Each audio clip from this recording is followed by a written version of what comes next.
শোন, পৃথিবীতে অনেক মানুষ আছে, এই যে পিছনে একজন দেখছিস না, উনিও কি এই যে এমনি করে বসে আছে, বুঝছস না?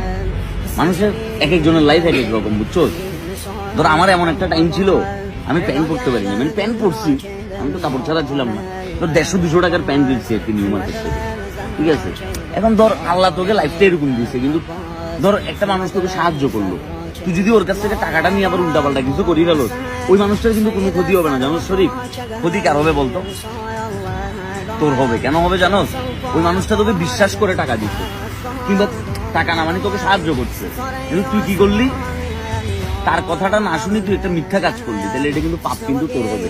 ওই পাপ পাবে তোর আম্মাকে, মানে তোর পুরো পরিবার আবার পাপের ভিতরে বাঁচি যাবে, বুঝছো?